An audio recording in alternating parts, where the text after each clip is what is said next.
الحمد لله وحده والصلاة والسلام على من لا نبي بعده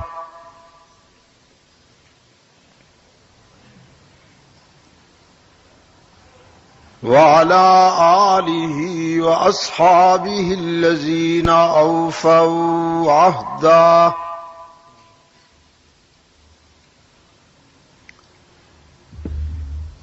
الذين هم مفاتيح الرحمة ومصابيح الغرر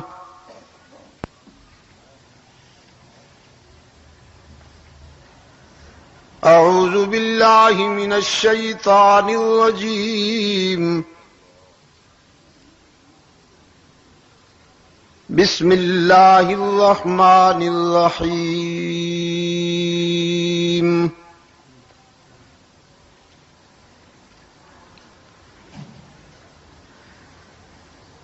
لقد رضي الله عن المؤمنين إذ يبايعونك تحت الشجرة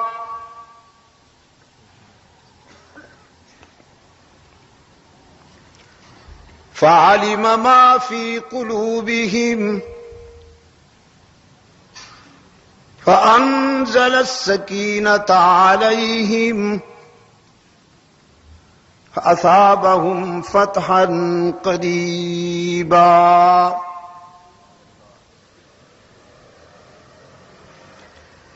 وقال الله تعالى في مقام آخر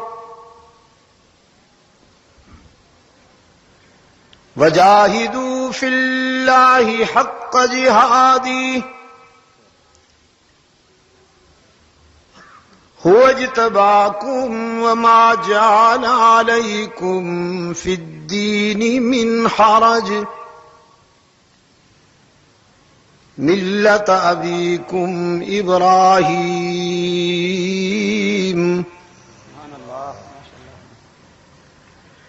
هو سماكم المسلمين من قبل وفي هذا ليكون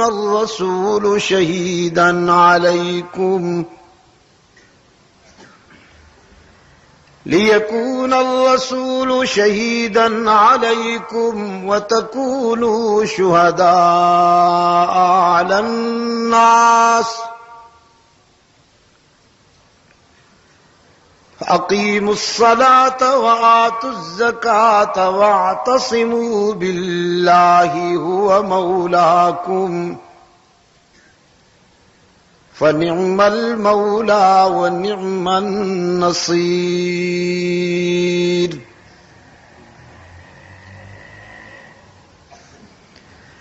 يا أيها الذين آمنوا قوا أنفسكم وأهليكم نارا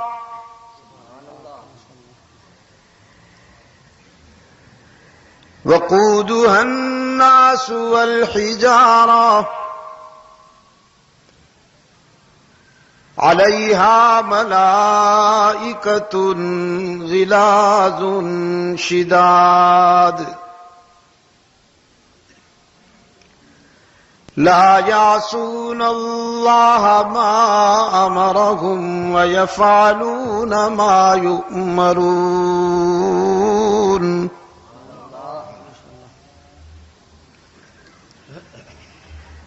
يا أيها الذين كفروا لا تعتذروا اليوم إنما تجزون ما كنتم تعملون يا أيها الذين آمنوا توبوا إلى الله توبة نصوحا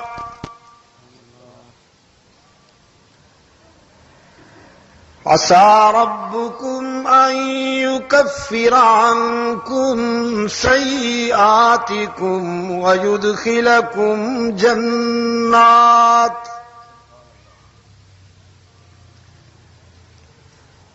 تجری من تحتها الانہار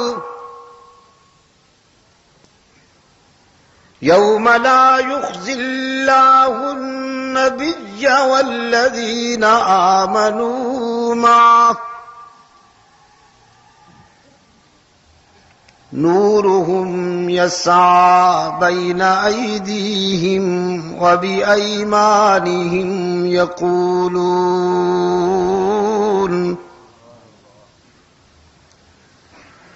ربنا أتمم لنا نورنا واغفر لنا إنك على كل شيء قدير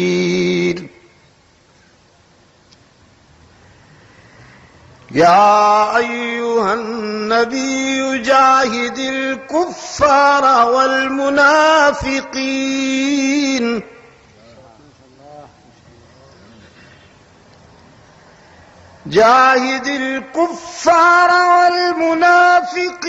واغلظ عليهم ومأواهم جهنم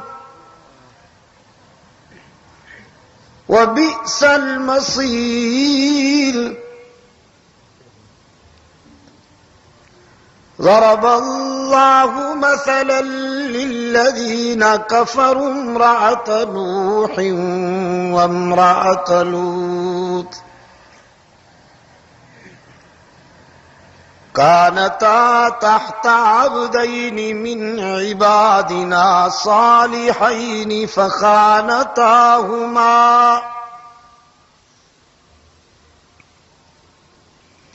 فلم يغنيا عنهما من الله شيئا وقيل ادخلا النار مع الداخلين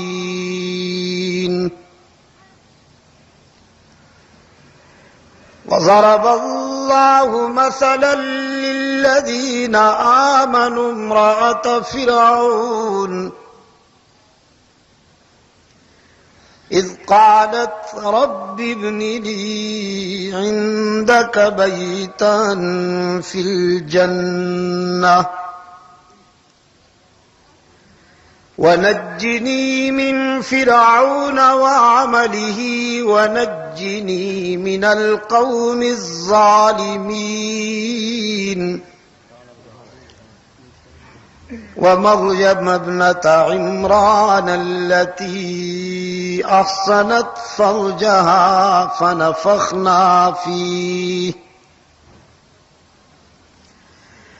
فنفخنا فيه من روحنا وصدقت بكلمات ربها وكتبه وكانت من القانتين صدق الله مولانا العظيم وصدق رسوله النبي الأمي الكريم ونحن على ذلك لمن الشاهدين والشاكرين والحمد لله رب العالمين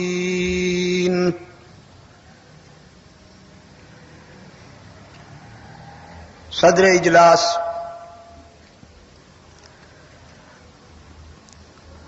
ارباب علم و دانش، محترم بزرگوں اور عزیز دوستو،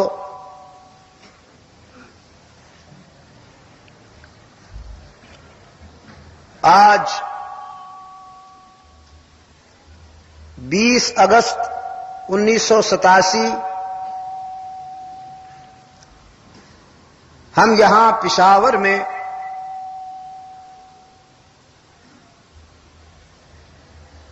انجمن تبلیغ قرآن و سنت اور مجلس تحفظ حقوق اہل سنت و جماعت کے اشتراک و تعاون سے 2 روزہ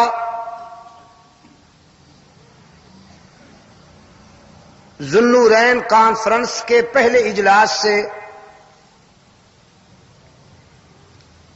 دعوت و تبلیغ کی نسبت سے جمع ہیں،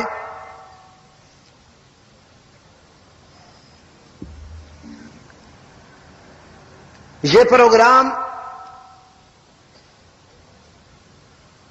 دراصل 12، 13 اور 14 اگست کی تاریخوں میں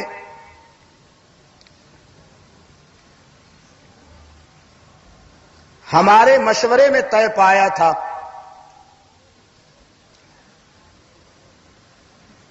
لیکن کراچی کے احباب نے انہی تاریخوں میں سیدنا عثمان ابن عفان رضی اللہ تعالی عنہ کی یاد میں 4 روزہ کانفرنسیں ترتیب دیں اور انہوں نے اصرار کیا کہ ان تاریخوں پر کراچی میں پروگراموں کو ترجیح دی جائے جس کے لیے ہمارے عزیز جناب ارشاد الحق مدنی صاحب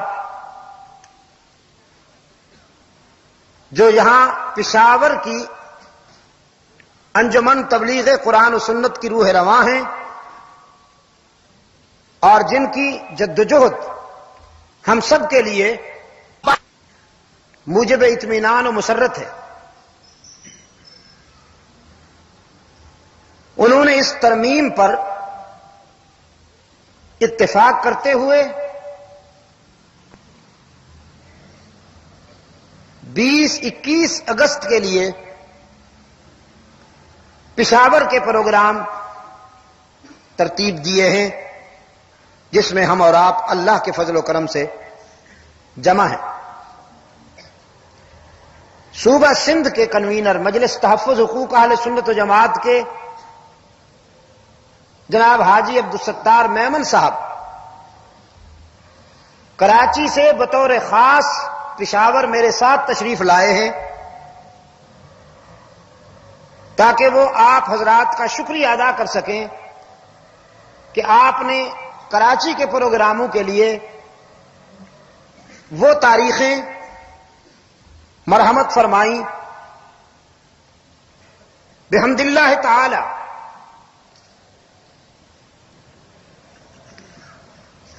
میں آج یہ بات پورے اعتماد اور وثوق سے کہہ رہا ہوں کہ اصحاب رسول کی عظمت و ناموس در حقیقت اسلام کی عظمت و ناموس کا نام ہے۔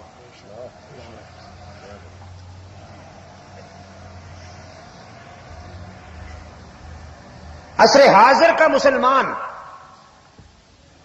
اب یہ محسوس کرتا ہے کہ ہم جب تک اپنے شاندار ماضی سے اپنا ذہنی اور فکری رابطہ مستحکم نہیں کریں گے، اس وقت تک ہم حال اور استقبال کے متوقع خطرات اور اندیشوں سے نہیں بچ سکتے۔ اور مجھے اللہ کے فضل و کرم پر یقین ہے کہ یہ سلسلہ آگے بڑھے گا۔ ہمارے مدنی صاحب تو فرما رہے تھے کہ ہم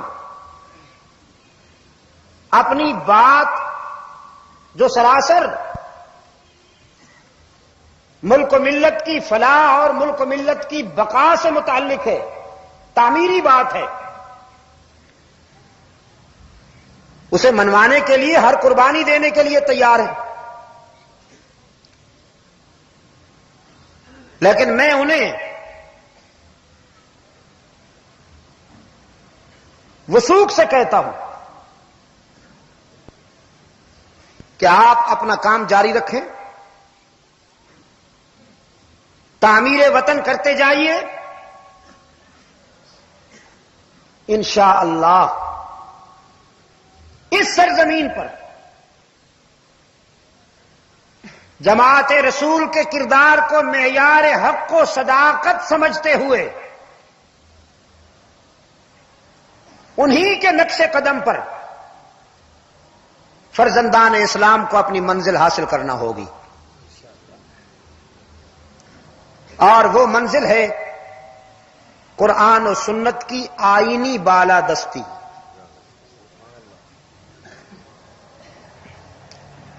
قرآن و سنت کی آئینی بالادستی جب تک نہیں ہوگی اس وقت تک آپ کی کوئی بات نہیں بنے گی۔ بڑی سنجیدگی سے یہ سن لیجیے۔ میں نے پچھلے دنوں کوئٹہ میں بھی یہ بات کہی تھی کہ ہمارا اصل ہدف جو ہے وہ قرآن و سنت کے آئین کی تقویم ہے۔ جب تک یہ نہیں ہوگا اس وقت تک کوئی مطالبہ آپ کا پورا نہیں ہوگا، اور اگر کوئی کاغذی کارروائی ہوئی بھی تو اس پر سنجیدگی سے عمل نہیں ہوگا۔ بڑے ہوش کے ساتھ، جوش اچھی چیز ہے لیکن وہی جوش اچھی چیز ہے جس پر ہوش غالب ہو، اور اگر ہوش پر جوش غالب آ جائے تو نتائج منفی ہوتے ہیں۔ پورے ہوش اور جوش کے ساتھ یہ نظریاتی سفر کیجئے، انشاءاللہ وہ صبح ضرور طلوع ہوگی جب اس سرزمین سے برطانوی قانون کو نکال باہر کیا جائے گا، اور قرآن کریم صرف مسجد کی الماریوں تک نہیں یا مدارس کے درس گاہوں تک محدود نہیں رہے گا، بلکہ ملک کی سب سے بڑی عدالت کے فیصلے قرآنی قانون کے مطابق ہوں گے انشاءاللہ۔ نظم و ضبط کے ساتھ چلیے، بڑی متانت کے ساتھ سفر کیجئے، اللہ آپ کا حامی و ناصر ہو۔ میں اپنی گفتگو شروع کرنے سے پہلے اس شہر میں ذہنی اجالے پھیلانے والی انجمن تبلیغ قرآن و سنت کی خدمات کو خراج تحسین پیش کرتا ہوں، اور یہ بالکل صحیح ہے کہ اس پلیٹ فارم نے ہمیشہ تعمیر کی ہے۔ اس پلیٹ فارم کو یہ اعزاز حاصل ہے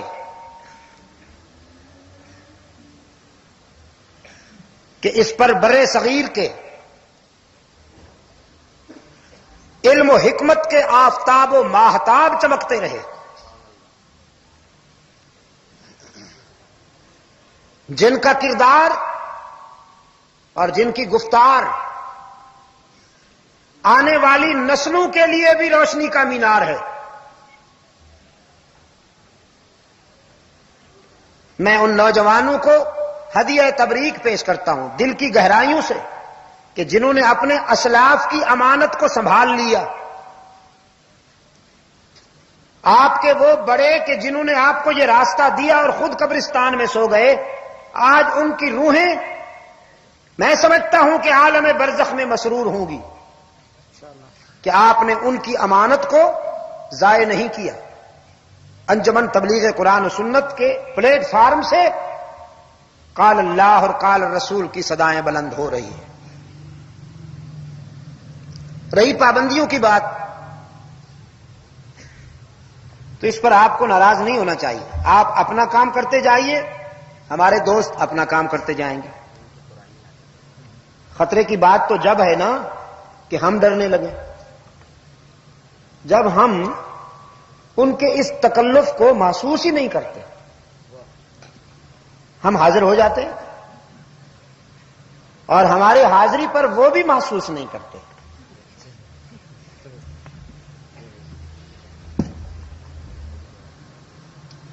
تو آپ فرما رہے تھے کہ کچھ ایسے حضرات پہ بھی پابندی لگا دی کہ جو اس دنیا میں بھی نہیں رہے.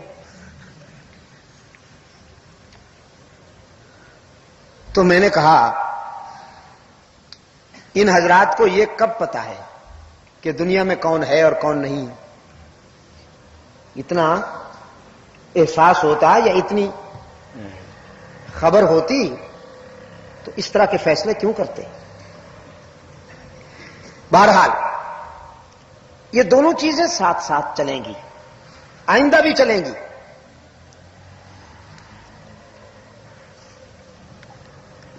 اگر کسی محلے میں آگ لگی ہو اور کوئی آپ کو روکے کہ بجھانے مت جاؤ تو رک جاؤ گے؟ روکنے والا نامعلوم کس جذبے سے روک رہا، اس نے کیا سمجھا ہے. لیکن ہم دیانتداری کے ساتھ یہ محسوس کرتے ہیں کہ اگر یہ آگ نہ بجھائی گئی تو یہ پھیلے گی، یہ محدود نہیں رہے گی، پھیلے گی. جب ہم یہ محسوس کرتے ہیں تو ہمارا فرض بنتا ہے کہ روکنے والوں کی رکاوٹ کو ہم کوئی اہمیت نہ دیں، اپنا فرض ادا کریں. وہ انشاءاللہ ہوتا رہے گا. مجھے ایسی بہت سی باتیں یادیں میرے ذہن میں نقش ہیں کہ یہاں کے احباب نے کہا کہ آپ تشریف نہ لائیں. ہم نے کہا شکریہ، ہم ضرور حاضر ہو جائیں گے، اور ہم حاضر ہوئے. میرے عزیز دوستو،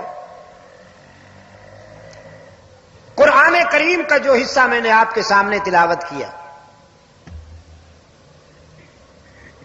اللہ نے فرزندان اسلام کو دعوت فکر و عمل دی ہے، لیکن وہ نسبت یاد دلاتے ہوئے کہ تم کس کی اولاد ہو.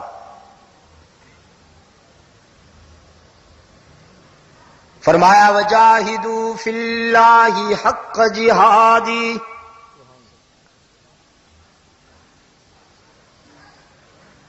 وجاہدوا فی اللہ حق جہادہ هو اجتباکم وما جعل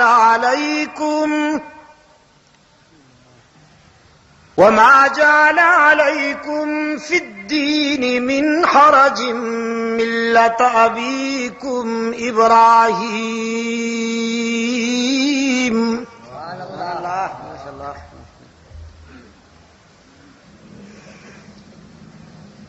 عملی زندگی کے تقاضوں کو پورا کرنے کے لیے اس انداز میں میدان عمل میں آؤ کہ جو تمہارے شایان شان ہو.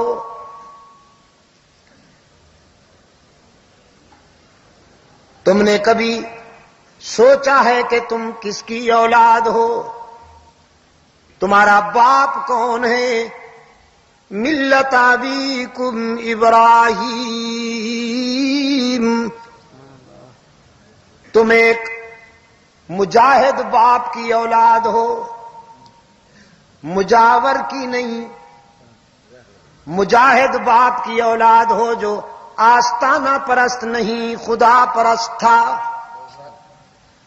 اور جس کے کردار کے بھرپور وزن کو قرآن کریم نے یوں بیان کیا ہے، ان ابراہیم کان امۃ قانتا للہ حنیفا وَلَمْ يَكُ مِنَ الْمُشْرِكِينَ شَاكِرًا لِأَنْعُمِهِ اجْتَبَاهُ وَهَدَاهُ إِلَى صِرَاطٍ مُسْتَقِيمٍ.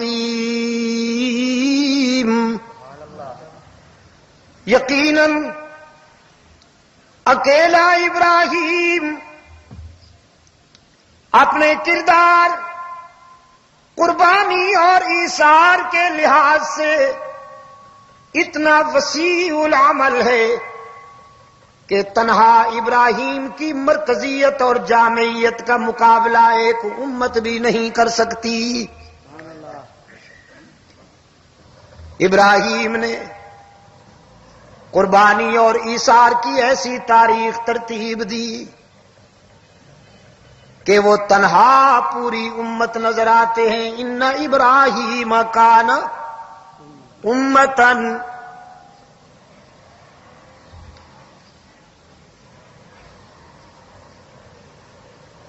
اس لیے کہ راہ حق میں خلیل اللہ نے ایثار اور قربانی کے ایسے مرحلے طے کیے کہ پوری امت بھی اس قدر قربانی نہ دے سکے جو تنہا خلیل اللہ نے دے دی. رب العالمین نے اپنے محبوب کو دعوت فکر دیتے ہوئے فرمایا وَاذْكُرْ فِي الْكِتَابِ إِبْرَاهِيمَ إِنَّهُ كَانَ صِدِّيقًا نَبِيًّا إِذْ قَالَ لِأَبِيهِ يَا أَبَتِ لِمَ تَعْبُدُ مَا لَا يَسْمَعُ وَلَا يُبْصِرُ وَلَا يُغْنِي عَنْكَ شَيْئًا يَا أَبَتِ لَا تَعْبُدِ الشَّيْطَانَ إِنَّ الشَّيْطَانَ كَانَ لِلرَّحْمَنِ عَصِيًّا يَا أَبَتِ إِنِّي قَدْ جَاءَنِي مِنَ الْعِلْمِ مَا لَمْ يَأْتِكَ فَاتَّبِعْنِي أَهْدِكَ صِرَاطًا سَوِيًّا.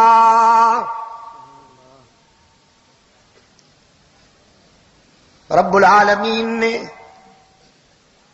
اپنے آخری رسول رحمت عالم صلی اللہ علیہ وسلم سے فرمایا میرے محبوب قرآن کے بے داغ آئینے میں اپنے دادا ابراہیم کے حسن و جمال کا نظارہ کیجئے نا.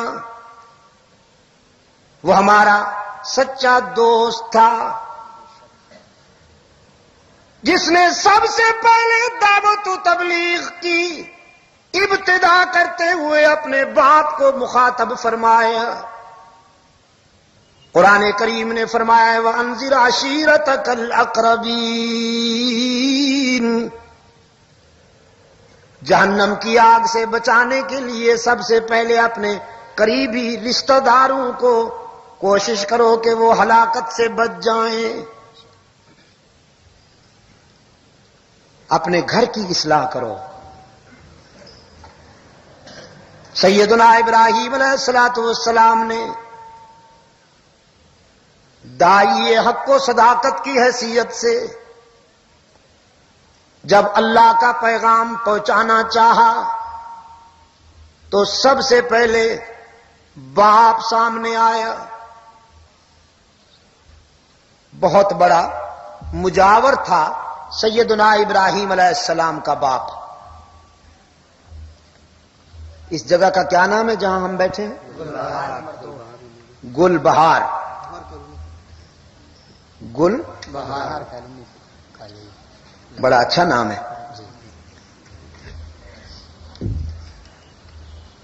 میں دعا کرتا ہوں کہ اللہ تعالی آپ کے دل و دماغ کو بھی پھولوں جیسی تازگی عطا فرمائے تاکہ قرآن کریم کے شبنمی قطرے بغیر کسی تکلف کے دل کی گہرائیوں میں اتر جائیں. ابراہیم علیہ السلام نے اپنے باپ سے خطاب کیا. فرمایا یا ابتی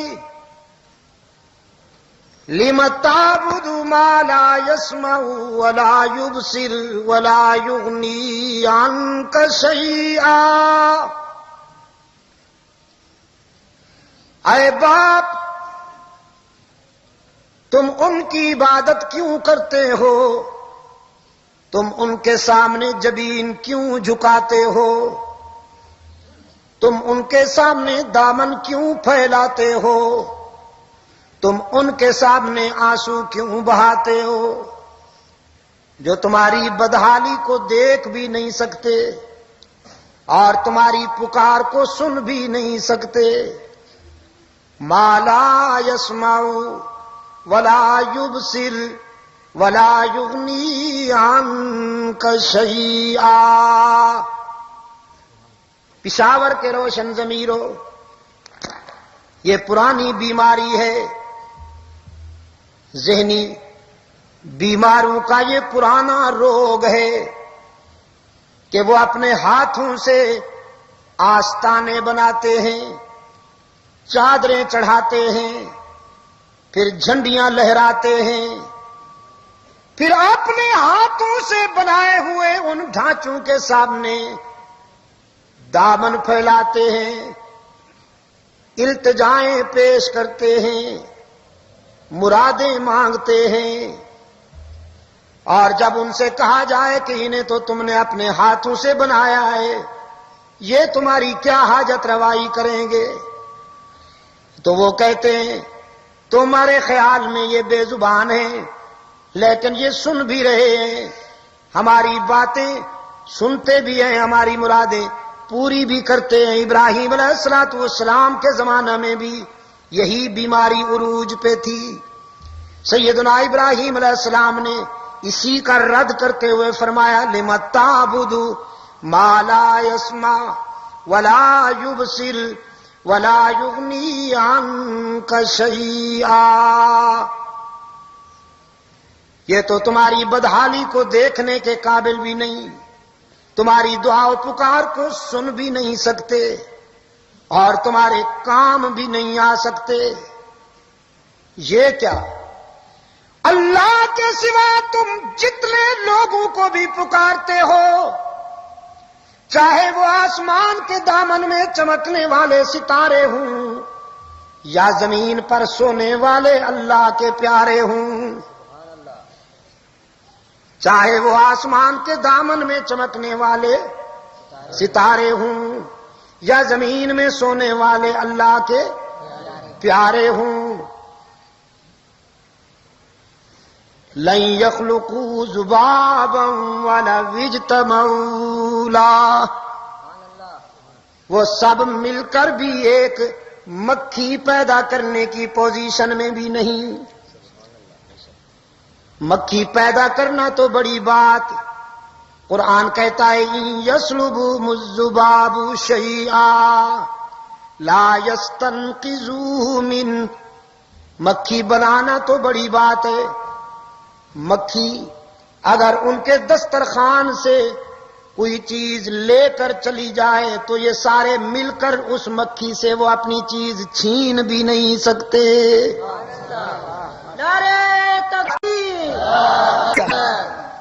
ایک متکبر حکمران کی ناک پہ مکھیوں نے بار بار آ کے بیٹھتی تھی، وہ اڑاتا تھا، وہ پھر دوڑ کے آ کے بیٹھ جاتی، تنگ ان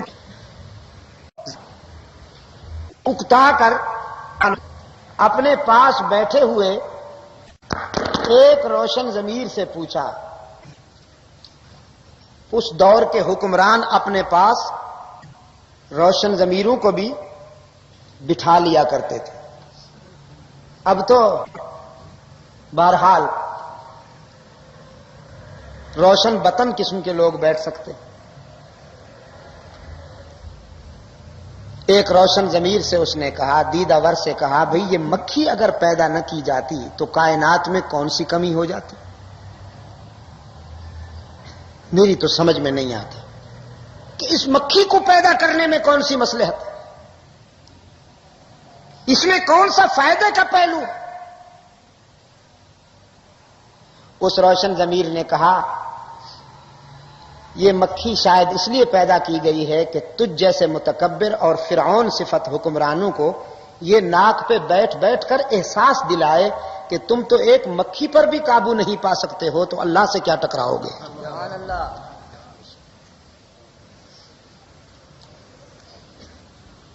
سارا تکبر اسی کو سجتا ہے،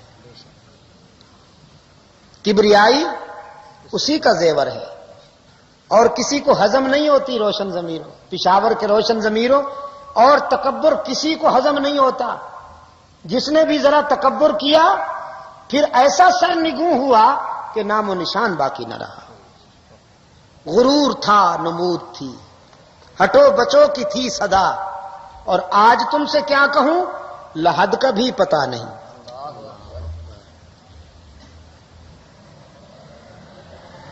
سیدنا ابراہیم علیہ السلام نے اپنے باپ کو یہی عرض کیا، لم تعبد ما لا يسمع ولا يبصر ولا يغني عنك شيئا۔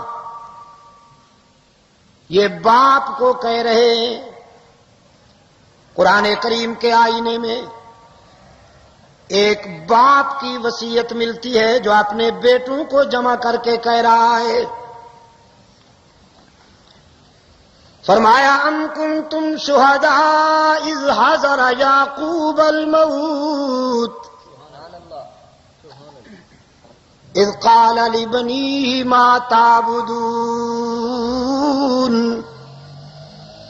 من بعدہ۔ جب حضرت یعقوب اپنے بیٹوں کو جمع کر کے فرمانے لگے تم میرے بعد کس کی عبادت کرو گے؟ ما تعبدون من بعدی۔ اپنے بیٹوں کو یعقوب علیہ السلام جمع کر کے پوچھتے ہیں میرے بعد تمہاری جبین کس کے آگے جھکے گی؟ سعادت مند بیٹوں نے عرض کیا نعبد الہک و الہ آبائک ابراہیم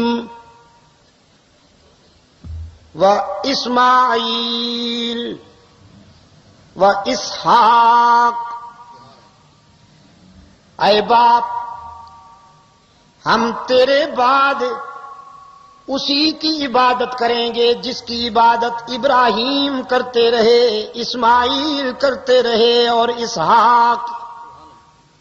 ہمارا معبود بھی وہی ہے جو ابراہیم کا معبود ہے، جو اسماعیل کا مسجود ہے، جو اسحاق کا مقصود ہے، اور وہ کون ہے؟ اللہ ہی۔ آج تمہیں دور بٹھایا گیا ہے مجھ سے، کرسی مل گئی نا، کرسی مل گئی تو مجھ سے دور ہو گئے ہو۔ یہی ہے مہربانی کرسی کی، جوں جوں کرسی ملتی جائے دور کرتی جائے۔ ہاں لیکن اب قریب ہونے کا ثبوت دو، کون ہے ہمارا معبود؟ جزاک اللہ۔ کنارے والوں کی آواز یہاں پہنچے۔ ابراہیم کا مسجود، اسماعیل کا معبود، اسحاق کا مقصود۔ حضرت یعقوب علیہ السلام نے بھی اس لیے پوچھا اپنے بیٹوں سے ما تعبدون من بعدی، میرے بعد کس کے سامنے دامن پھیلاؤ گے، کس سے مرادیں مانگو گے، کس کے حضور آنسو بہاؤ گے، کس کے سامنے جبین نیاز جھکاؤ گے، بندوں کے سامنے یا معبود کے سامنے؟ سعادت مند بیٹو نے جواب دیا نعبد الہ کا و الہ آبائک، ہم تیرے اور تیرے آباء و اجداد کے الہ کے سامنے جبین جھکائیں گے، اس کے سوا ہمارا کوئی معبود نہیں۔ ابراہیم علیہ السلام اپنے باپ سے یہی بات کہہ رہے ہیں، اور یعقوب اپنے بیٹوں سے یہی کہہ رہا ہے، اور میں اپنے دوستوں سے یہی کہہ رہا ہوں۔ معبود کون ہے؟ جب تک جی رہا ہوں کہتا رہوں گا اور کہلواتا رہوں گا۔ معبود کون ہے؟ انسانی جبین کی عاجزیوں کے لیے مسجود کون ہے؟ ہر جگہ موجود کون ہے؟ علام الغیوب کون ہے؟ کارساز و دستگیر کون ہے؟ حاجت روا و مشکل کشا کون ہے؟ یا اللہ بھی گلبہار والو، یہی امتیاز ہے، یہی فرق تھا ہے اور رہے گا مکہ والے کہتے تھے اللہ بھی، اور اللہ کے پیارے بھی، اللہ بھی اور اللہ کے پیارے بھی۔ اللہ بھی سنتا ہے، اس کے پیارے بھی ہر جگہ سنتے ہیں۔ اللہ بھی دیکھتا ہے، اس کے پیارے بھی ہر جگہ دیکھتے ہیں۔ اللہ بھی دیتا ہے، اس کے پیارے بھی بہت دیتے ہیں۔ اللہ کے سامنے عبادت والا سجدہ، اس کے پیاروں کے سامنے تعظیم والا سجدہ۔ اللہ بھی اور اس کے پیارے بھی۔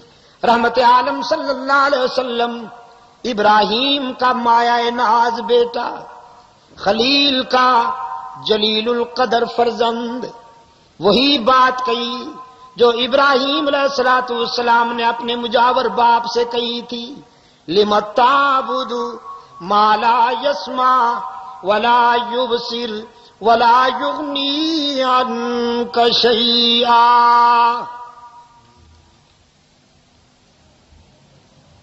خلیل کے باپ نے انتہائی غضبناک ہو کر اپنے بیٹے کو وارننگ دی کہ باز آ جاؤ، ہمارے بزرگوں کی توہین سے باز آ جاؤ، ورنہ تمہیں تختہ دار پہ لٹکا دیا جائے گا، یا کسی اونچے پہاڑ پہ لے جا کر ہاتھ پاؤں باندھ کر پھینک دیا جائے گا، یا سنگ باری کا نشانہ بنا کر ریزہ ریزہ کر دیا جائے گا۔ ابراہیم علیہ السلام نے نعرہ مستانہ لگایا، جان دے سکتا ہوں، سارا جہان دے سکتا ہوں، لیکن رب دو جہان کو ناراض نہیں کر سکتا۔ سجدوں میں، قیام میں، عبادت میں، رکوع میں، دعا و پکار میں اللہ کے ساتھ کسی اور کو شریک نہیں بناؤں گا۔ آگ جلائی گئی ابراہیم علیہ السلام کے لیے، خلیل نے آگ کے شعلوں میں کود کر اپنے موقف کی لاج رکھی۔ اللہ کی مرضی کہ اس نے انگاروں کو پھول بنا دیا پشاور والوں، لیکن ابراہیم نے آگ میں کود کر دکھایا کہ نہیں۔ ہاں، پھر ایک مرحلہ آیا کہ بیوی اور لخت جگر کو جنگل میں بٹھائے، وہ جنگل جس کے ویرانگی کا پوری کائنات میں کوئی اور جگہ مقابلہ نہیں کر سکتی، جسے قرآن نے وادی غیر ذی زرع سے معنون کیا ہے۔ تا حد نظر نہ سبزہ تھا نہ پانی، وہاں پر خلیل، اس کی اہلیہ اور اس کا نور نظر۔ عجیب بات کہی ہے کسی نے، فرمایا خدا کا قافلہ جو مشتمل تھا 3 جانوں پر، خدا کا قافلہ جو مشتمل تھا 3 جانوں پر، معزز جن کو ہونا تھا زمینوں آسمانوں پر، چلا جاتا تھا اس تپتے ہوئے صحرا کے سینے پر، جہاں دیتا ہے انسان موت کو ترجیح جینے پر۔ اس ویرانے میں خلیل نے اپنے لخت جگر کو بٹھایا،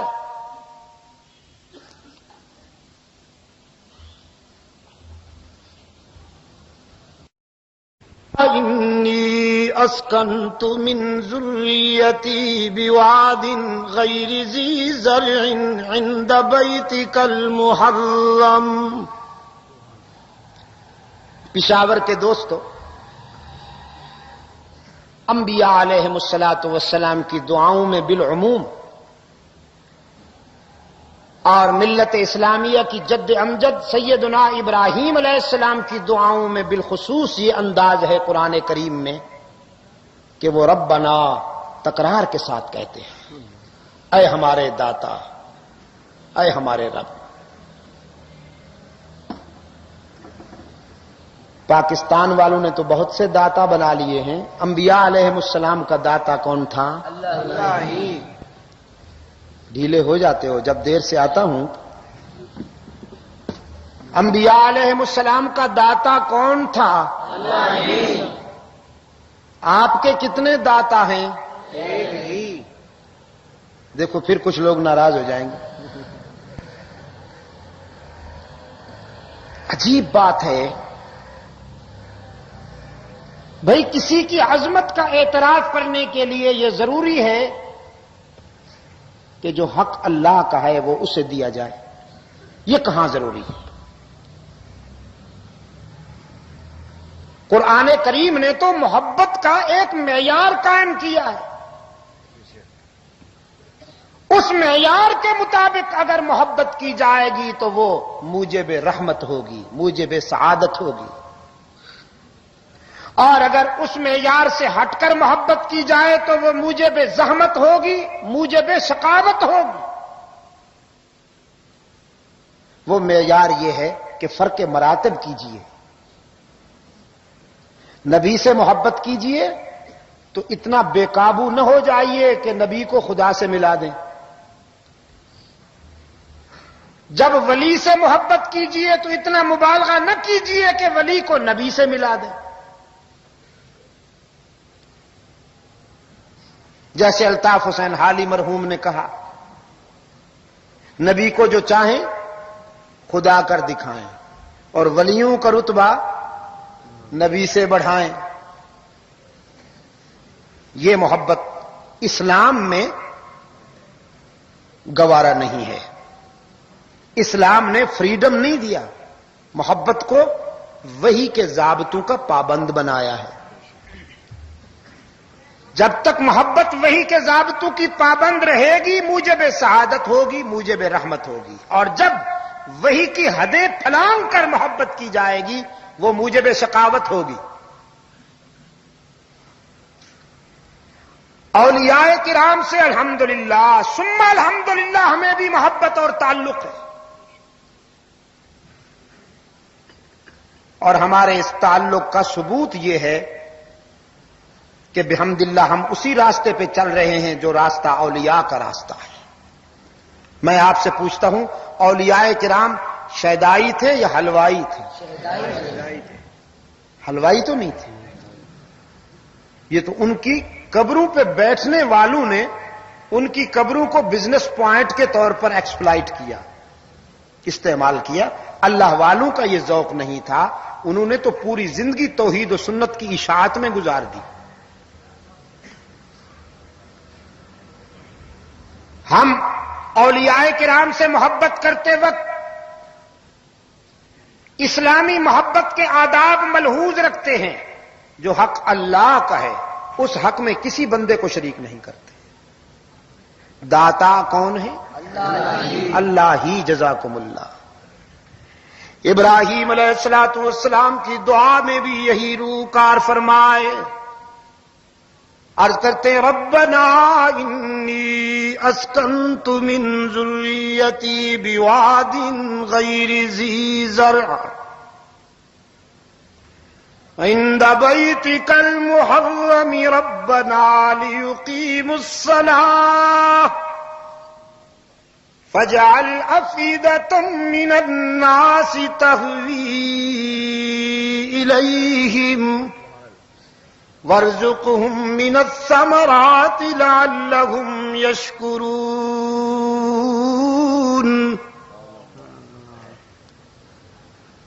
ربنا إنك تعلم ما نخفي وما نعلن۔ اے ہمارے داتا، اے ہمارے رب،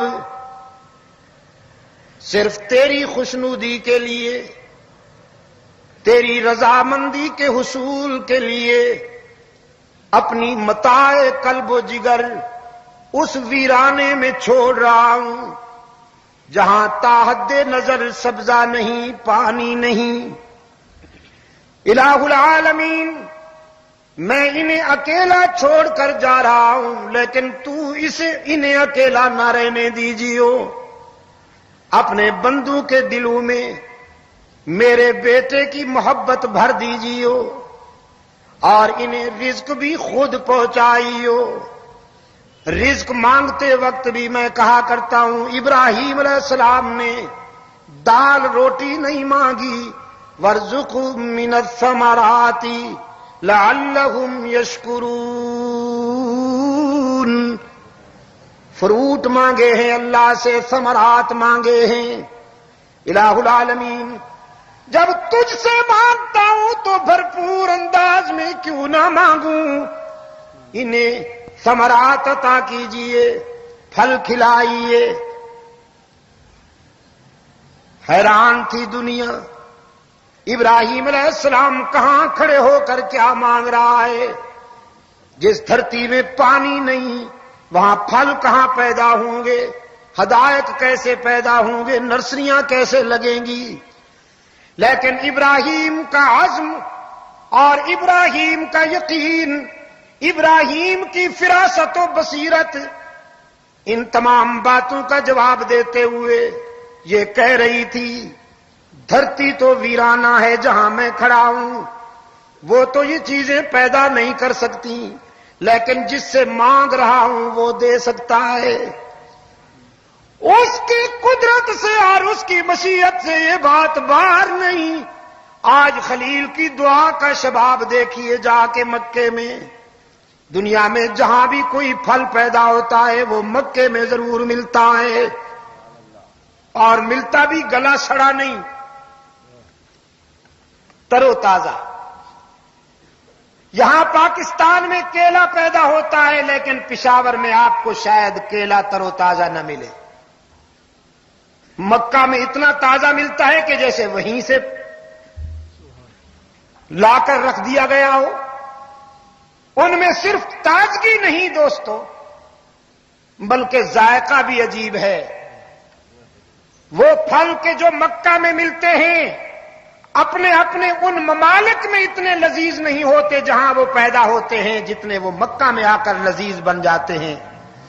میں عرض کیا کرتا ہوں شاید اس لیے کہ جب پھلوں کی پیٹیاں مکہ کے بلدیاتی حدود میں داخل ہوتی ہیں تو ان میں دعائے خلیل کی تاثیر شامل ہوتی جاتی ہے۔ لبنان کے سیب، یورپ سے آئے ہوئے سیب اتنے وہاں لذیذ نہیں ہوتے جتنے مکہ میں ہوتے ہیں۔ لیکن ایک بات عرض کروں، وہاں کی چیزیں انہی کو لذیذ لگتی ہیں جن کا ذائقہ بیمار نہ ہو۔ جن کا ذائقہ بیمار ہو، یہ صفراوی بخار کے مارے ہوئے، یہ صفراوی بخار آتا ہے نہیں تو سیب بھی کڑوا لگتا ہے۔ وہ قصور سیب کا نہیں ہوتا، بیماری کی وجہ سے ایسے ہوتا ہے۔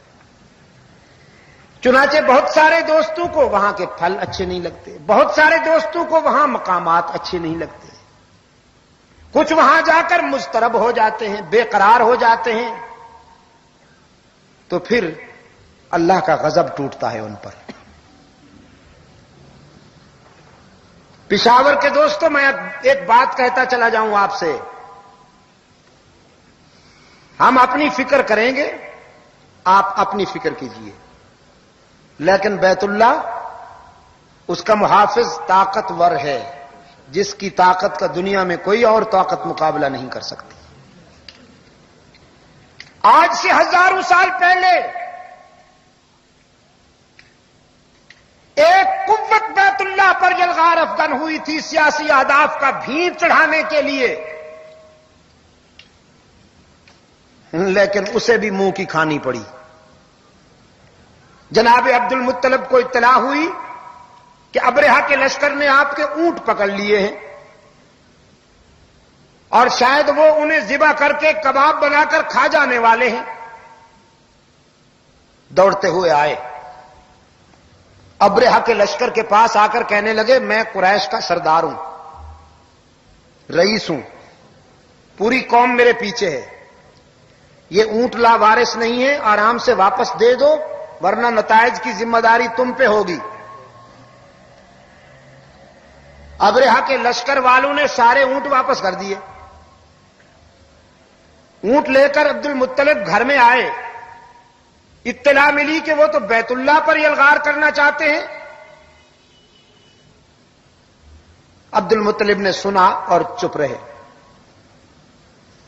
کہا گیا کہ ہاشمی سردار اٹھو، ان کا مقابلہ کرو نا، وہ تو بیت اللہ پر یلغار کرنے آئے ہیں. فرمانے لگے نہیں، اونٹ میرے تھے، چھڑا کے لے آیا ہوں، یہ گھر جس کا ہے حفاظت بھی وہی کرے گا. رحمت عالم صلی اللہ علیہ وسلم نے فرمایا اگر میرا دادا یہ نہ کہتا تو بے شک بیت اللہ کا محافظ تو اللہ ہے، لیکن حفاظت کا ذریعہ اللہ ان کو بنا دیتا، نیک نامی ان کی ہو جاتی. یہ ذرا ہاتھ پاؤں ہلاتے، اللہ تعالیٰ ان کو فتح عطا کرتا، بیت اللہ محفوظ ہی رہے گا لیکن نیک نامی ان کے حصے میں آ جاتی. جب انہوں نے دستبردار ہونے کا اعلان کر دیا، یہ ہینڈز اپ ہو گئے، تو پھر حق تعالیٰ نے اپنا لشکر بھیج دیا. چھوٹے چھوٹے پرندے، اتنے مختصر پرندے ہیں کہ اگر یہاں پھونک مارو تو کوہاٹ جا پڑے، بالکل چڑیا جتنے. عصر حاضر کے ایٹمی ذرات اتنے کہاں ہلاکت پھیلائیں گے جتنے ان ابابیل کی چونچ سے نکلنے والا سنگریزہ ابرہہ کے ہاتھیوں کے لیے اور ان کے سواروں کے لیے تباہ کن ثابت ہوا کہ عصف معقول بنا کے رکھ دیا. اور ان پرندوں کا تعلق ایسا مضبوط ہے بیت اللہ سے اور اس کی فضاؤں سے، ہزاروں سال گزر جانے کے باوجود وہ پرندے آج بھی نسلم بعد نسل بیت اللہ کی فضاؤں میں پرواز کر رہے ہیں. وہ وادی مزدلفہ اور منا کے درمیان میں وہ حصہ جہاں پر ابرہہ کا لشکر ریزہ ریزہ ہوا، عین اسی وقت کہ جب ابرہہ کے ہاتھیوں پر ابابیل حملہ آور ہوئے تھے، ٹھیک اسی وقت ابابیلوں کا ایک لشکر آ جاتا ہے. آپ یقین کیجئے کہ اگر آپ نیچے کھڑے ہوں تو آسمان نظر نہیں آتا. روزانہ اللہ کا یہ خاموش مگر پرجوش لشکر ہزاروں سال گزر جانے کے باوجود اپنے مقام پہ موجود ہے، اور وہ زبان حال سے اعلان کر رہے ہیں کہ بیت اللہ کی حفاظت اگر انسان نہیں کریں گے تو کوئی فرق نہیں پڑے گا، بیت اللہ کی حفاظت براہ راست حق تعالی فرماتے ہیں.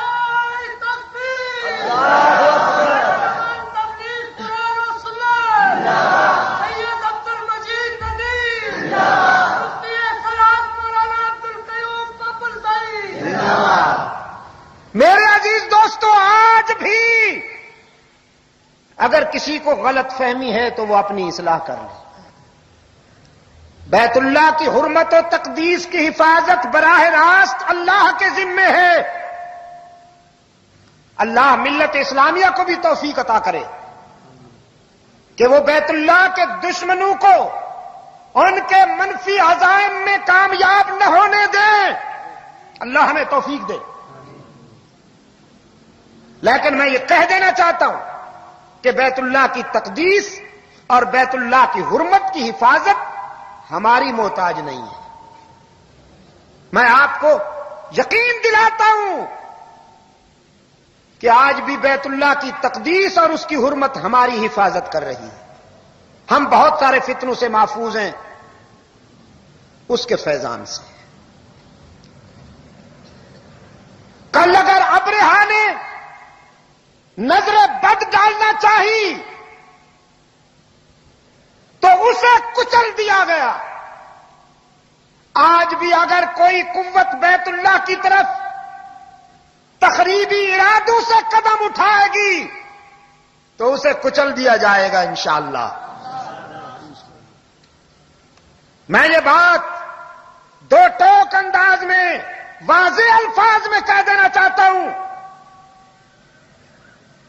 کہ بیت اللہ کو سیاسی اہداف کی بھیٹ چڑھانے والے نہ ملت اسلامیہ کے ہمدرد ہیں نہ اسلام کے دوست ہیں. حسن اتفاق سے بات آ گئی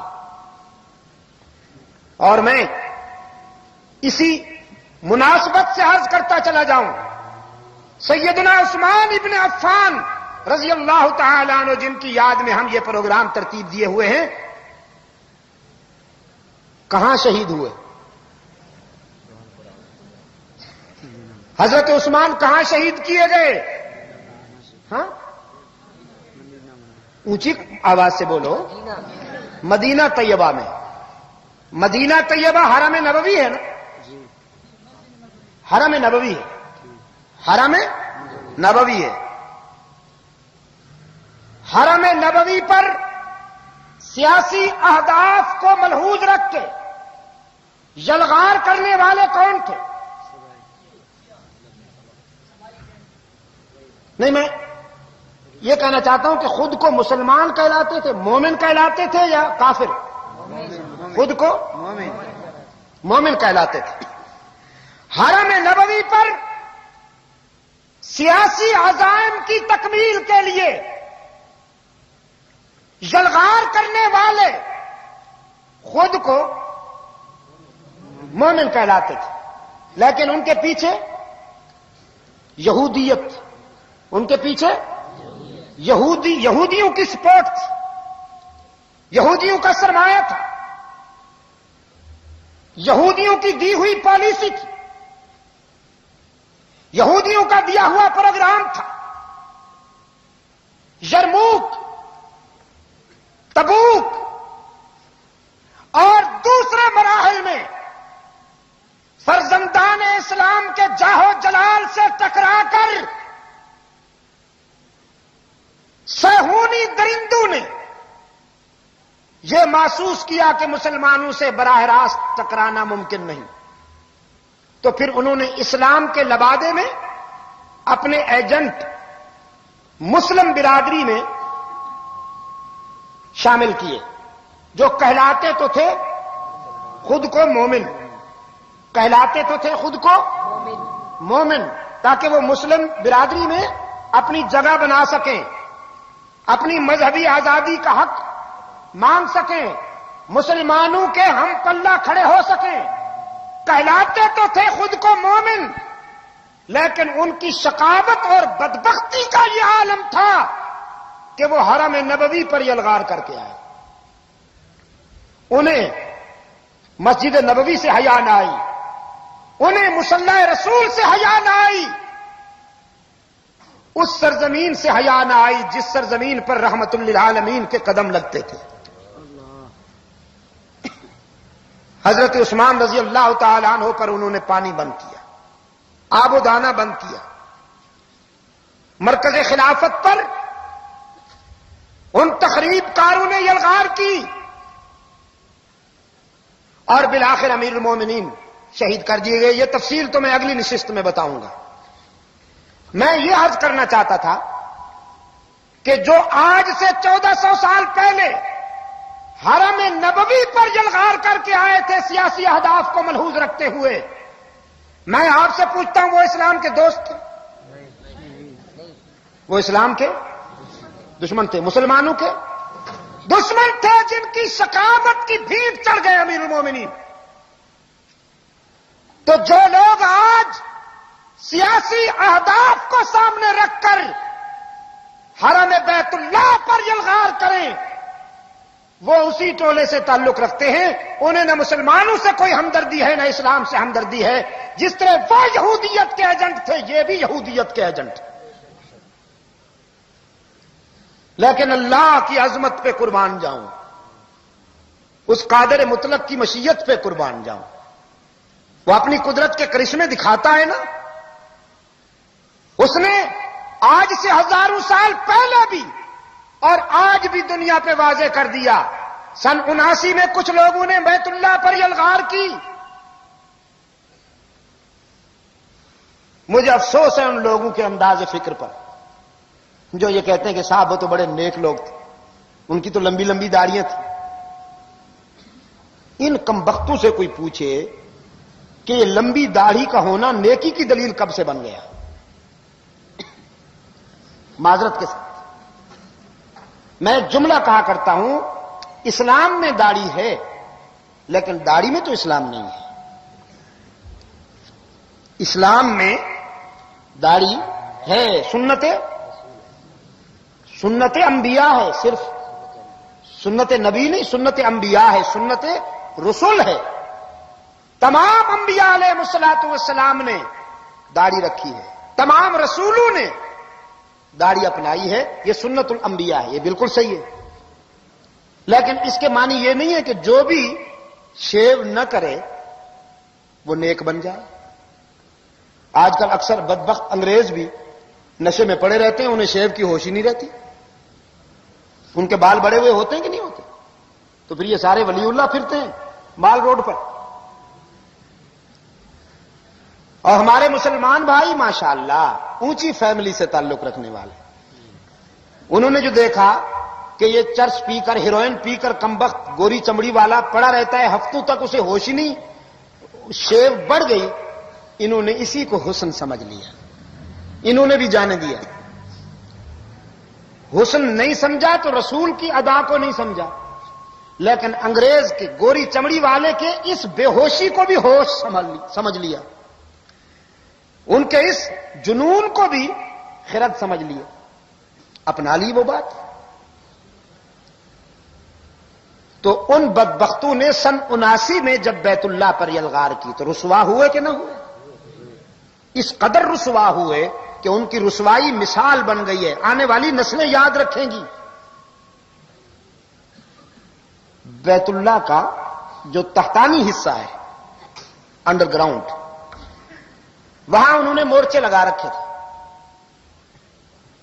دفاعی نقطہ نظر سے حرم کے رضاکاروں نے، حرم کے خدام نے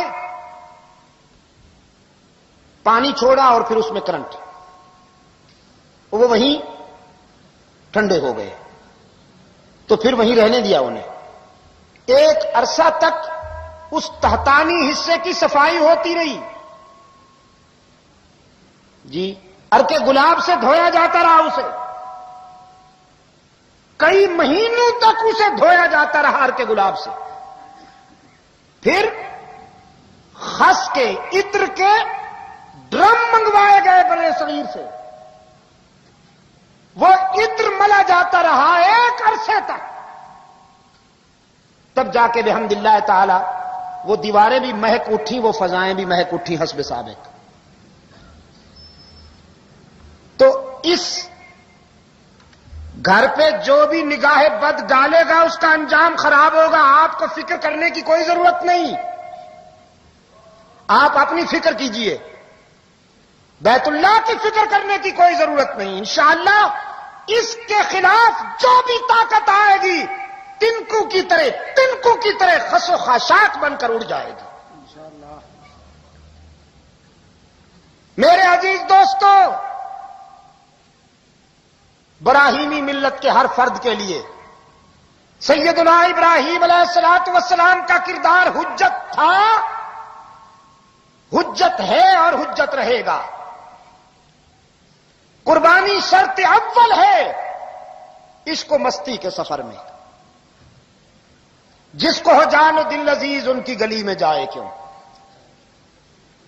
جس کو ہو جان و دل عزیز ان کی گلی میں جائے کیوں.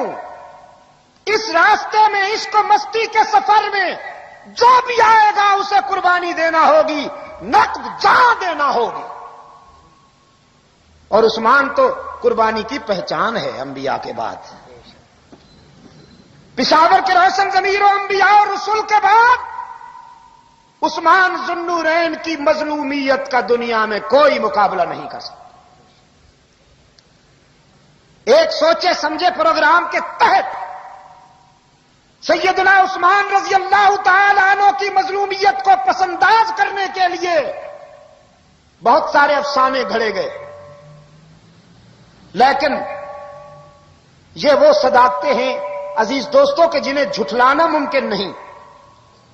کسی پر 3 یا 10 دن پانی بند، عثمان پہ 40 دن پانی بند.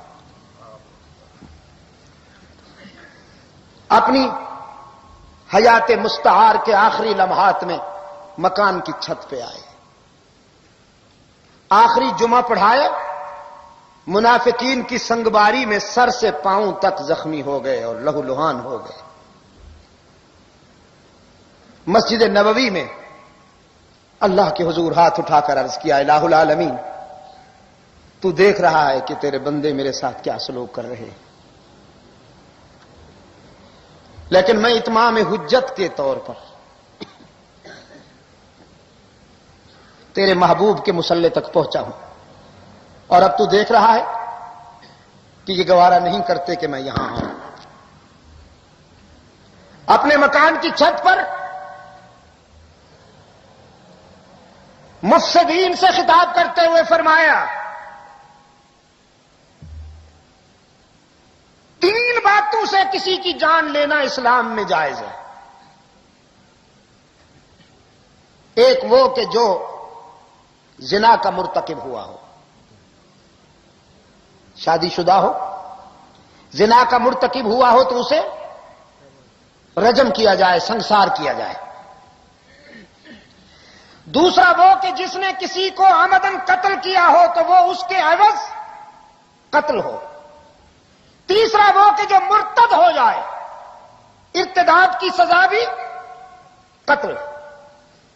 کلمہ شہادت پڑھ کے فرمایا اللہ کو وحدہ لا شریک اللہ مانتا ہوں، محمد عربی کو اس کا آخری رسول مانتا ہوں، قرآن کو آخری کتاب مانتا ہوں، جنت پر، اللہ کے فرشتوں پر، تمام انبیاء اور رسول پر ایمان رکھتا ہوں، روز آخرت پر ایمان رکھتا ہوں۔ الحمدللہ آزمائش و امتحان کے اس مرحلے میں میرا ایمان کمزور نہیں ہوا، پہلے سے کہیں زیادہ طاقتور ہو گیا ہے۔ قتل کرنا تو بڑی بات ہے، جب سے بالغ ہوا ہوں آج تک میں نے کسی کا ناخن بھی نہیں کاٹا، کسی کو زخم بھی نہیں لگایا۔ زنا تو بہت بڑی بات ہے، میں جب سے بالغ ہوا ہوں آج تک کسی کی عزت کو غلط نگاہ سے نہیں دیکھا۔ اور پشاور کے روشن ضمیروں، عثمان کی اس دیانت اور شرافت کی دلیل یہ ہے کہ اللہ کے رسول نے اپنی 2 بیٹیاں ان کے نکاح میں دی۔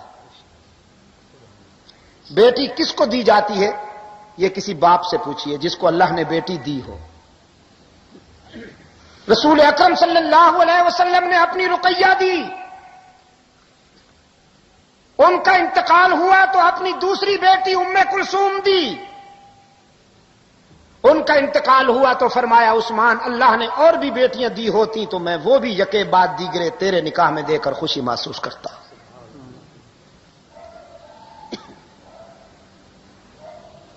فرمایا من جہاز جیش العسرہ فلہ الجنہ،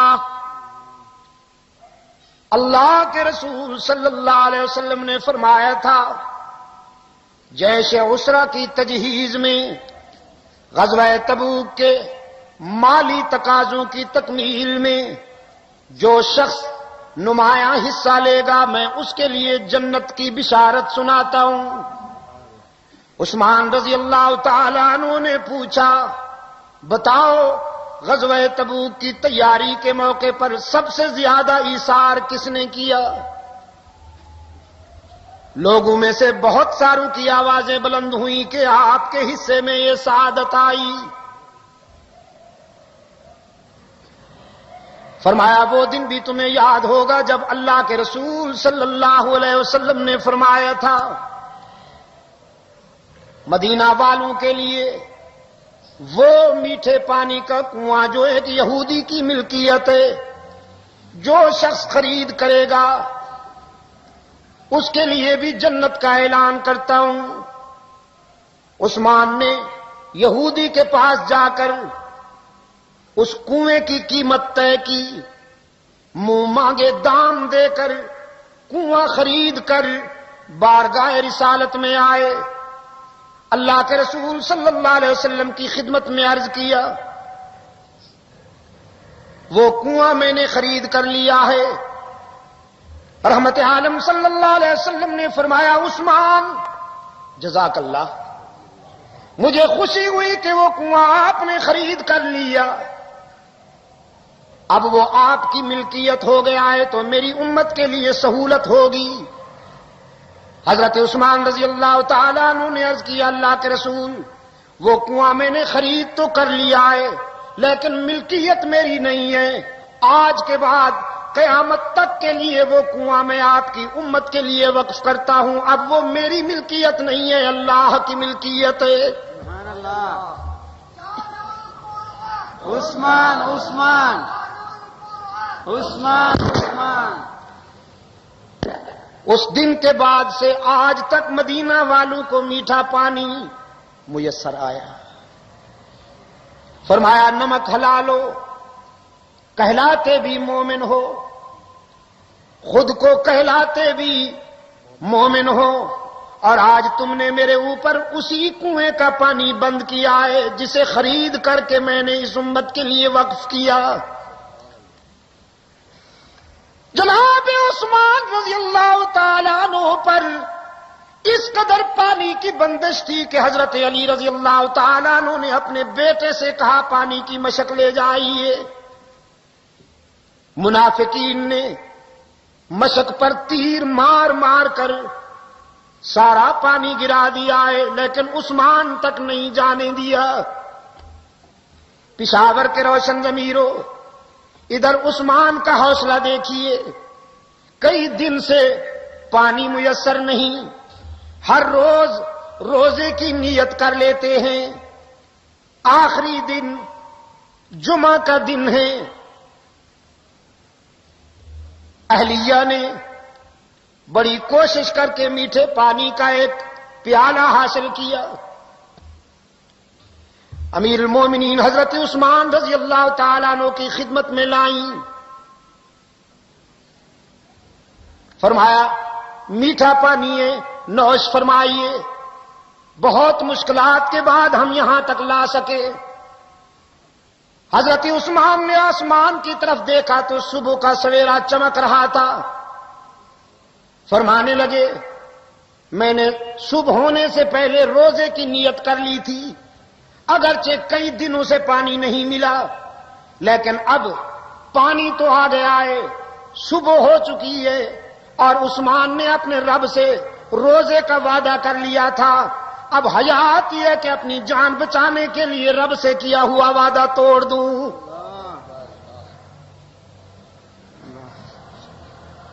سیدنا علی المرتضی رضی اللہ تعالیٰ عنہ آئے، آنکھوں میں آنسو ہیں، سینے میں اضطراب ہے، عرض کیا امیر المومنین، ایک طرف منافقین کی شقاوت اور دوسری طرف آپ کا یہ حکم کہ اطاعت امیر کی جائے، میری وجہ سے کسی کا خون نہ کیا جائے، کسی کی جان نہ لی جائے، ہم تو عجیب آزمائش میں ہیں، ہمیں بتائیے کہ ہم کیا کریں۔ حضرت عثمان رضی اللہ تعالیٰ عنہ نے فرمایا علی بھائی،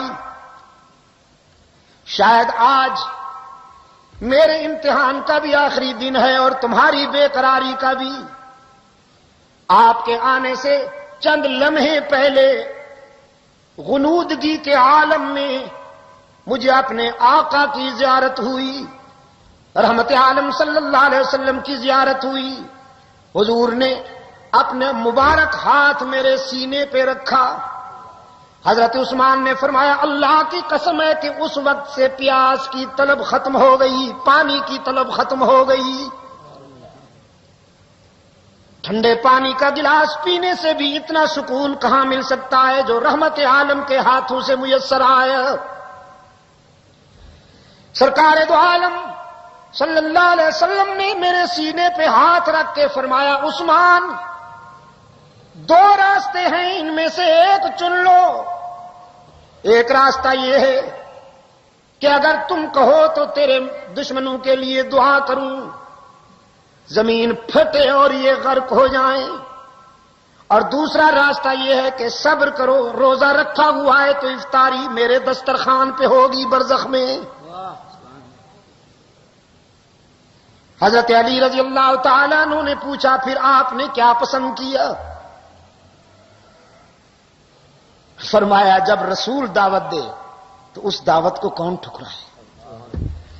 میں نے یہ گوارا نہیں کیا کہ میری وجہ سے مدینہ میں کئی انسان غرق ہو جائیں، میں نے تو اپنے آقا سے کہہ دیا اے اللہ کے رسول میں صبر کروں گا، مجھے دوسری صورت منظور ہے۔ فرمایا علی میرا وجدان کہتا ہے، میرا ضمیر کہتا ہے، کائنات کا نظام درہم برہم ہو سکتا ہے لیکن رحمت عالم کا اشارہ غلط نہیں ہو سکتا۔ شاید آج میری زندگی کا آخری دن ہے۔ نماز عصر پڑھ کر تیار ہو کر ہمیشہ چادر باندھتے تھے، لیکن اس دن ہزار بند باندھا، پاجامہ باندھا،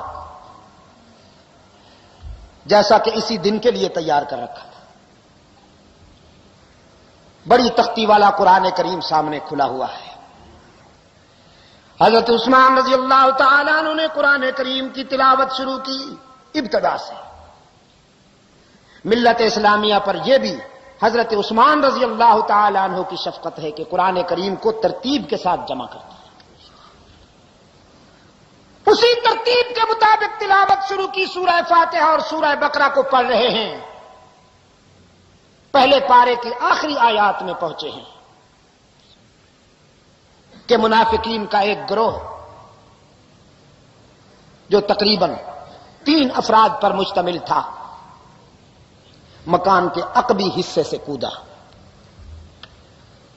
حضرت عثمان رضی اللہ تعالیٰ عنہ قرآن کریم کی تلاوت میں مہو ہے۔ قرآن کریم سے تو عشق تھا نا حضرت عثمان کو۔ شبینے کے انداز میں نہیں پڑھتے تھے، شبانہ پڑھتے تھے۔ شبینہ نہیں، شبانہ پڑھتے تھے۔ جب ساری دنیا سو جاتی تھی تو مکان کے ایک کونے میں رات کے سناٹے میں تلاوت کلام پاک کے چراغ جلاتے تھے حضرت عثمان۔ اور ہمارا شبینہ ماشاءاللہ، بعض قاری صاحبان تو ایسے ہوتے ہیں کہ سگریٹ پیتے پیتے پھینک کر اللہ اکبر الحمدللہ رب العالمین الرحمن الرحیم مالک یوم الدین ایاک نعبد و ایاک نستعین پڑھ کر اپنے 2 سپارے پھر واپس آ کر سگریٹ پیتے۔ حقہ چلتا ہے، نسوار چلتی ہے۔ اللہ تعالی ہمارے حال پہ رحم فرمائے۔ یہی وجہ ہے کہ قرآن کریم ہمارے دل میں نہیں اترتا، دماغ اور معدے کے درمیان رہتا ہے، دماغ اور معدے کے درمیان، ضمیر کی گہرائیوں میں نہیں اترتا۔ اور عثمان تو قرآن کا عاشق ہے۔ قاتل مکان کے عقبی حصہ سے آئے اور حضرت عثمان رضی اللہ تعالی عنہ پر وار کیا، سریہ اتارا حضرت عثمان کے سینے میں، اور گھائل ہو کر جب گرے تو نہ ادھر نہ ادھر نہ پیچھے، سامنے قرآن کھلا ہوا تھا، بس جب گھائل ہو کر گرے تو قرآن کے دامن میں جا پہنچے۔ عثمان نے قرآن کو اور قرآن نے عثمان کو سینے سے لگا کر دوستی پکی کر لی۔ اور میں اسی حوالے سے کہا کرتا ہوں، اللہ کی عدالت میں حشر کے دن جب شہداء پیش ہوں گے، کسی شہید کی شہادت کی گواہی خنجر دے گا، کسی شہید کی شہادت کی گواہی تلوار دے گی، کسی شہید کی شہادت کی گواہی تیر دے گا، کسی شہید کی شہادت کی گواہی کمان دے گی۔ عثمان وہ خوش نصیب ہے کہ اس کی شہادت کی گواہی اللہ کا قرآن دے گا، قرآن گواہی دے گا الہ العالمین۔ عثمان کے آخری سانس میرے دامن میں نکلے۔ یہودی اپنی سازش میں کامیاب ہو گئے تھے، اس لیے کہ عثمان کی خلافت میں کم و بیش 12 سالہ دور خلافت میں صہیونیت اور نصرانیت کے پرخچے اڑے۔ رومی قیصر اور ایرانی کسرا، یہ دنیا کی 2 بڑی طاقتیں تھیں اس وقت، سپر پاور، جو پوری دنیا کا استحصال کر رہی تھیں۔ صحراؤں میں، سمندروں اور دریاؤں میں، خشکی اور تر میں، بر اعظم افریقہ میں، یورپ میں اور بر صغیر کے چپے چپے میں یہی 2 طاقتیں اپنے استحصالی نظام کو مسلط کیے ہوئی تھیں۔ سیدنا فاروق اعظم رضی اللہ تعالی عنہ کے تدبر، جلالت اور ان کی فراست نے جس سلسلے کا آغاز کیا تھا عثمان ابن عفان کی قیادت میں امت نے اس سلسلے کو پایا، تکمیل تک پہنچایا۔ عثمان کی خوش قسمتی یہ تھی کہ ان کے وزیروں میں حضرت علی جیسے روشن ضمیر شامل تھے، ان کے مشیروں میں حضرت معاویہ بن ابی سفیان، حضرت سعد بن ابی وقاص، عمرو بن عاص رضی اللہ تعالی عنہم جیسے، عمر بن عبد العزیز، حضرت عبداللہ بن عمر جیسے لوگ شامل تھے، جن کی مشاورت اور جن کی رفاقت میں اسلامی لشکر جہاں بھی پہنچا فتح سے ہمکنار ہو کر آئے۔ بحری بیڑے کا آغاز حضرت عثمان کی خلافت میں ہوتا ہے، حضرت معاویہ کی قیادت و سیادت میں کم و بیش 50 بحری مار کے، جن کے امیر حضرت معاویہ تھے، سیدنا عثمان رضی اللہ تعالی عنہ کی اجازت کے ساتھ 50 مار کے وہ ہیں کہ جو بحری راستے سے سر ہوئے حضرت معاویہ کی قیادت میں، اور تاریخ ششدر ہے ان کے نتائج پر کہ ان 50 میں سے کسی ایک پر بھی ناکامی نہیں ہوئی۔ حضرت عثمان کے مشیر اور وزیر حضرت معاویہ کی قیادت میں بحری راستے سے فرزندان اسلام نے جس مہم پر قدم بڑھائے، فتح و نصرت نے ان کے قدم چومے۔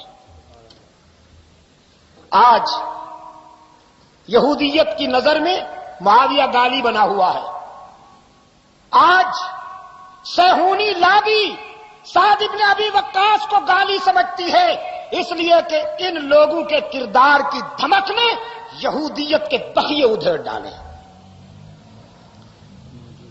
اگر زندگی رہی تو انشاءاللہ کل اس سلسلے کو میں آگے بڑھاؤں گا، جیسا کہ ابھی اعلان ہوا کل نوشو بابا جی ٹی روڈ پر ڈاکٹر فدا حسین صاحب والی مسجد، یوں کہو نا، یہ بابے تم نے بڑے یاد کر رکھے ہیں۔ ہمارے محترم ڈاکٹر صاحب کی مسجد میں انشاءاللہ جمعہ سے قبل گفتگو ہوگی، میں اس میں شرکت کے لیے آپ کو خصوصی دعوت دیتا ہوں۔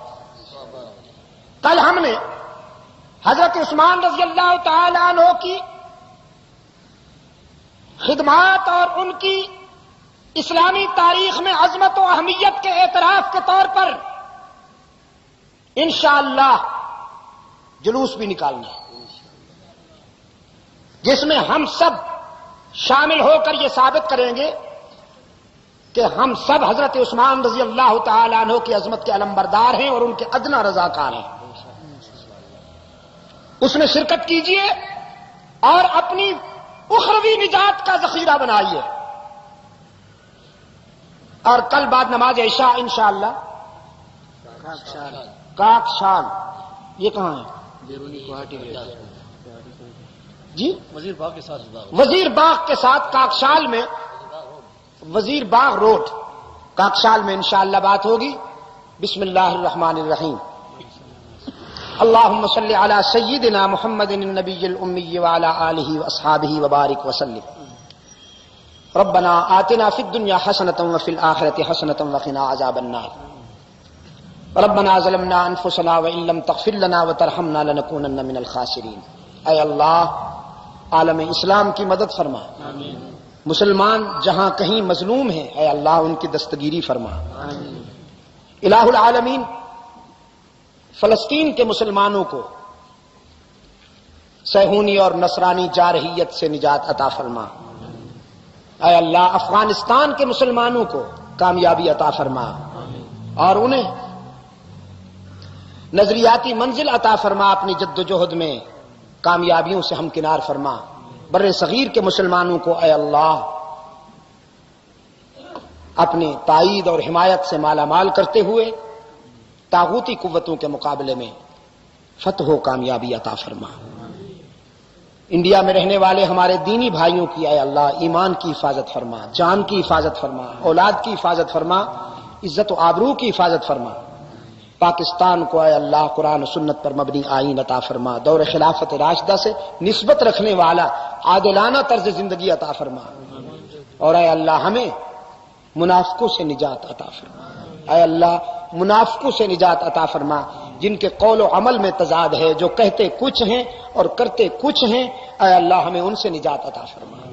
ممتاز علماء کرام اور اکابرین کی تقاریر کے گراں قدر کیسٹوں کا مرکز پاک ریکارڈنگ سینٹر، دکان نمبر A84، پہلی منزل، کریم سینٹر، زیب النساء اسٹریٹ، صدر کراچی۔ Phone number 5678